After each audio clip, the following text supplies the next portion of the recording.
బయ్యారం ఉక్కు ఫ్యాక్టరీపై ఎన్నో ఆశలు పెట్టుకున్నామని వాటిని బీజేపీ తీరని కలగా మార్చేసిందని మండిపడ్డారు వర్ధన్నపేట ఎమ్మెల్యే నాగరాజు. తెలంగాణ విషయంలో కేంద్రం వివక్షాపూరితంగా వ్యవహరించిందని విమర్శించారు. 10 ఏళ్ల పాలనలో కేంద్రం అన్ని రకాలుగా ప్రజల్ని మోసం చేసిందంటున్న ఎమ్మెల్యే నాగరాజుతో మా ప్రతినిధి Veerabhadram face to face. BJP 10 ఏళ్లలో 100 ఏళ్ల విధ్వంసాన్ని సృష్టించిందని చెప్పేసి కాంగ్రెస్ పార్టీ ఛార్జ్షీట్ ఆవిష్కరించింది. ఇదే విషయంపై మనతో మాట్లాడడానికి వర్ధన్నపేట ఎమ్మెల్యే కేఆర్ నాగరాజు ఉన్నారు. వారిని అడిగి మరింత సమాచారం తెలుసుకుందాం. సార్ చెప్పండి, నయా వంచన 10 ఏళ్ల పాలనలో 100 ఏళ్ల విధ్వంసం అని చెప్పేసి ఒకటి ఛార్జ్షీట్ అయితే విడుదల చేశారు. దాంట్లో ఏ అంశాలు పొందుపరిచారు? 10 ఏళ్ల పాలనలో 100 ఏళ్ల విధ్వంసం అంటే ఏదైతే బడుగు బలహీన సంబంధ వర్గాల కోసం కాంగ్రెస్ ప్రభుత్వం చేసిన సంపదనంతా ఈరోజు కొల్లగొట్టి అదానీ ముదానీ తర్వాత ఇలాంటి వారికే అప్పగిస్తున్న ప్రైవేటైజేషన్ చేస్తున్నాడు, రిజర్వేషన్ లేకుండా చేస్తున్నాడు ముఖ్యంగా. కాబట్టి ప్రజలందరూ గమనించాలి.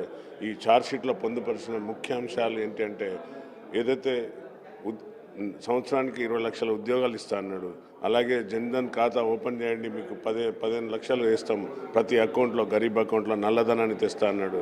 అలాగే ఎన్నో విధాల మాటలు చెప్పిన అదాని ఈరోజు మొత్తం ప్రైవేటేషన్లో పోతున్నాడు. కాబట్టి ఎస్సీ ఎస్టీ బీసీ ఓబీసీ సోదరులందరూ గమనించండి ఒకసారి.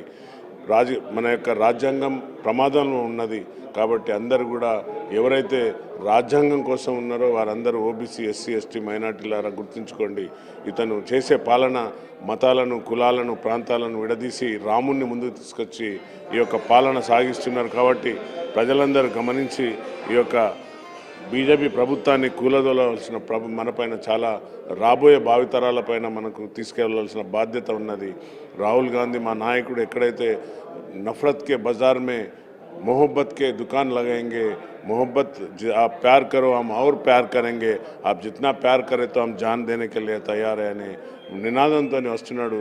కన్యాకుమారి నుండి కశ్మీర్ వరకు పాదయాత్ర చేసి అలాగే పాదయాత్ర కూడా చేసిన రాహుల్ గాంధీ ఒక్కసారి చూడండి. మీరు ఈ యొక్క రాజ్యాంగాన్ని వీళ్ళు కూలదోసే ప్రమాదం ఉన్నది. లీకులు ఇస్తున్నారు. ఇప్పటికే 400 సీట్లు వస్తే రాజ్యాంగాన్ని మారుస్తాం, అంబేద్కర్ భవనాలు కూలుస్తాం, అలాగే అసలు ఎస్సీ ఎస్టీ రిజర్వేషన్ లేకుండా ఎత్తేస్తామని లీకులు ఇస్తున్నారంటే మీరు గమనించండి. ఈ లీకుల వెనకాల బీజేపీ యొక్క ప్రభుత్వం, బీజేపీ కాదు నడిపేది ప్రభుత్వాన్ని, ఆర్ఎస్ఎస్ అనేది గుర్తుంచుకోండి.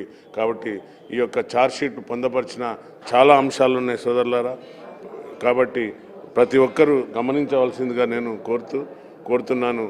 ఈసారి కానీ ఈ యొక్క ఎలక్షన్ జరిగేది బీజేపీ కాంగ్రెస్కు మధ్య కాదు, రాజ్యాంగం versus common man. Kishan Reddy గారు చెప్తున్నారు, మేము 10 ఏళ్లలో లక్షల కోట్ల ఆర్థిక వనరులను తెలంగాణ రాష్ట్రానికి సమకూర్చామని చెప్తున్నారు. దీని గురించి మీరేం చెప్తారు? రమ్మనండి కిషన్ రెడ్డికి, ఎక్కడ ఇచ్చిండు, ఏ విధంగా ఇచ్చిండు, రైతులను మేము ధనవంతులు చేస్తా అన్నాడు, ఎక్కడ చేసిండో చూపెట్టమనండి, ఛాలెంజ్ చేయండి, రమ్మనండి. డాష్ మీదకి ఓపెన్ ఛాలెంజ్ చేస్తున్నాం. ప్రజలను మనం వారిపైన ఈసారి చాలా బాధ్యత ఉంది. కాబట్టి ప్రతి ఒక్క పౌరుని పైన అంబేద్కర్ ఇచ్చిన ఓటును సరిగా వినియోగించుకొని ఈసారి కాంగ్రెస్ ప్రభుత్వాన్ని గెలిపించాలని కోరుతున్నాను నేను. కేంద్రం బయ్యారం ఉక్కు ఫ్యాక్టరీ విషయంలో ఎలాంటి నిర్ణయం కూడా ఇప్పటి వరకు తెలియలేదు. దాని గురించి మీరు ఏం చెప్పదలుచుకున్నారు సార్? అది కలగానే మిగిలిపోయింది. మన యొక్క బయ్యారం గనులను ఉక్కు ఫ్యాక్టరీ ఇస్తాం, అది చేస్తాం అని ఎన్నో వాగ్దానాలు చేసిండ్రు. 10 ఏళ్లలో బీఆర్ఎస్ బీజేపీ ఒక్కటిగా చీకటి దోస్తులు. కాబట్టి ఎలాంటిది కూడా వారు ముందుకు తీసుకురాకుండా ఇంతవరకు అది ఎక్కడున్న గొంగళి అక్కడనే ఉంది. కాబట్టి ఏదైతే బీఆర్ఎస్ ప్రభుత్వం, ఎందుకంటే మీరు అందరు చూస్తున్నారు, ఏదైతే కాళేశ్వరం అంత మొత్తం కూడా అది అన్ని లోపాలు తప్పు తడక ఉన్న కాగ్ రిపోర్ట్ను కూడా బీజేపీ ఈరోజు తీసుకోలేదంటే మీకు అర్థమవుతుంది. ఆ యొక్క కాళేశ్వరాన్ని మీరు అందరు ఉదాహరణ తీసుకోండి. బీజేపీ బీఆర్ఎస్కున్న దోస్తాన ఏంది అనేది. బీఆర్ఎస్ ఇంతవరకు కూడా ఆ యొక్క ఏదైతే గనుల కోసం, బయ్యారం గనుల కోసం ఫ్యాక్టరీ తెస్తామన్నారు, వీరు మాట్లాడలేదు, వారు మాట్లాడలేదు. దీన్ని బట్టి అర్థం చేసుకోండి తెలంగాణని ఎంత మోసం చేసిండ్రు. ఏదైతే విలీన గ్రామాలను బలవంతంగా రాత్రి తీసుకుపోయి ఆంధ్రాలో కలిపిందంటే వాళ్ళ స్వార్థం చూడండి. కాబట్టి దయచేసి ప్రజలు గమనించాలని కోరుతున్నాను సార్. ముఖ్యంగా ఖమ్మంలో ఉన్న 211 గ్రామాల ప్రజలకి మీరు తెలంగాణలో విలీన అంశం గురించి మీరు ఆ ప్రజలకు ముఖ్యంగా ఏం చెప్పదలుచుకున్నారు సార్? బీజేపీ చేసిన మోసాల గురించి మీరు ఏమైనా చెప్పదలుచుకున్నారా?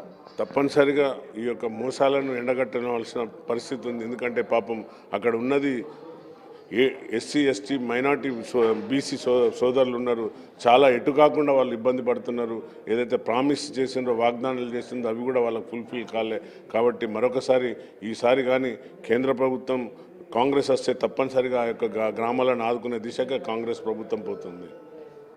తెలంగాణలో బయ్యారం ఉక్కు ఫ్యాక్టరీ ఒక కలగానే మిగిలిందని చెప్పేసి వర్ధన్నపేట ఎమ్మెల్యే కేఆర్ నాగరాజు గారు చెప్తున్నారు. కెమెరా పర్సన్ శంకర్తో వీరభద్రం, బిగ్ టీవీ.